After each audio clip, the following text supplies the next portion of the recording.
For Fox Sports SCPlaybook.com, I'm Kristen Rodgers here in the California Memorial Stadium, where USC just came away with a dominant win over Cal, 62-28. Now, when you hear names like Matt Leinart, Carson Palmer, and even Mark Sanchez, what do you think of?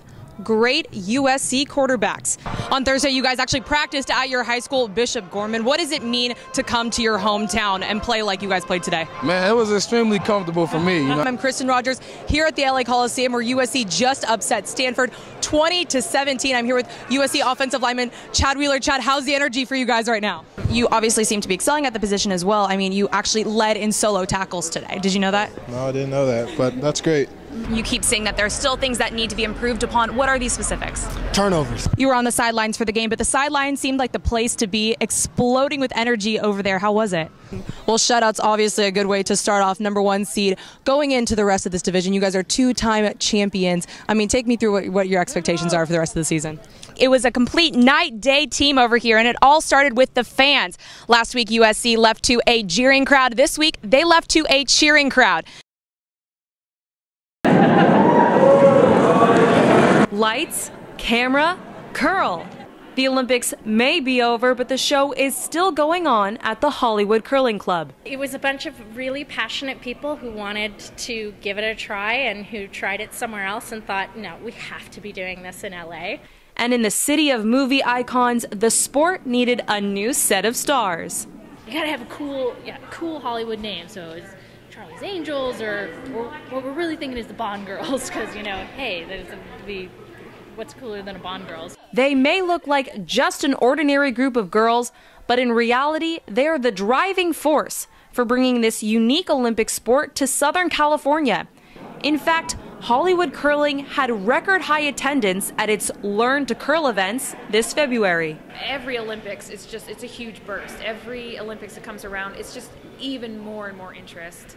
While the Bond girls may be the ones teaching the classes now, they tell their students it was only a few years ago when they were in their shoes. I mean, when I first watched curling in the 2008 Olympics, we had no clue what the heck was going on, so we Googled it all. So how does this all work? It's often referred to as chess on ice. One player delivers a stone across the ice. Two more then sweep, reducing friction and allowing the stone to go further.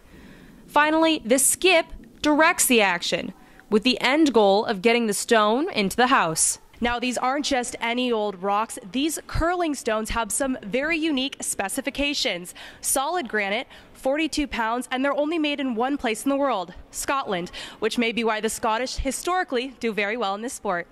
Although Canada and the European teams continue to medal year after year, the Bond girls say each Olympics is a victory for Team USA.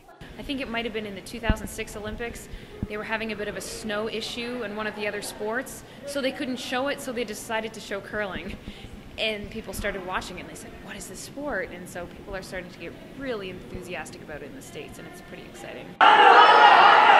Every 4 years, curling comes back into the spotlight, and the Bond girls will continue to fight to push this sport to center stage.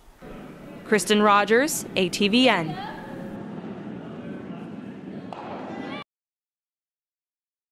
For ScoutsSCPlaybook.com, I'm Kristen Rodgers here in Las Vegas, where USC just beat Fresno State in the Royal Purple Las Vegas Bowl. And I'm here with the MVP, Kevon Seymour. Kevon, what does it mean to be named MVP of this game?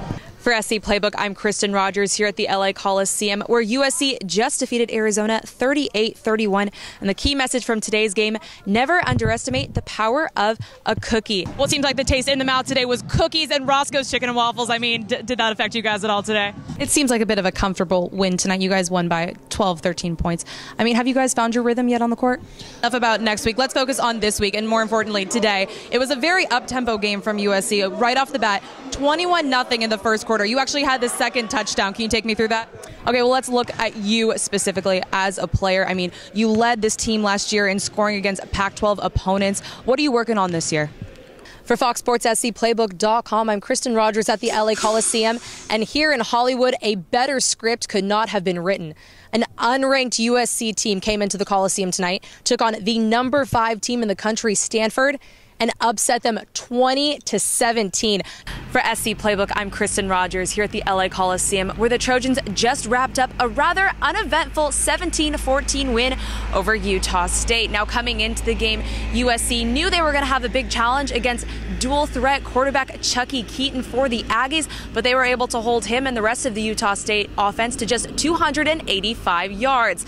For Fox Sports SCPlaybook.com, I'm Kristen Rodgers here from the campus of USC to bring you this week's unit breakdown. While Tommy Trojan and Traveler are wrapped up in duct tape, the color blue is absent from anywhere here on campus, and teddy bears are being hung all over USC, and that can only mean one thing: it's rivalry week. How did the Trojans view this bowl game versus last year in El Paso? Well, they couldn't be happier going to Vegas. Dion Bailey saying that it's Vegas, there's excitement, and on top of that excitement, they are going for their 10th win, which Clay Helton says is really the cherry on top for the Trojans. For Fox Sports SCPlaybook.com, I'm Kristen Rodgers here at Sam Boyd Stadium, where USC just defeated Fresno State in the 2013 Royal Purple Las Vegas Bowl. Now, 3 coaching changes could not keep the Trojans down. Under Lane Kiffin, the Trojans went 3-2 before he was fired. Then underneath Ed Orgeron, they went 6-2. Ed Orgeron then left when Steve Sarkisian was named the new coach for USC. The other coach for this bowl, Clay Helton. Interim head coach, if you will, and he will now have a 1-0 record as a head coach at USC.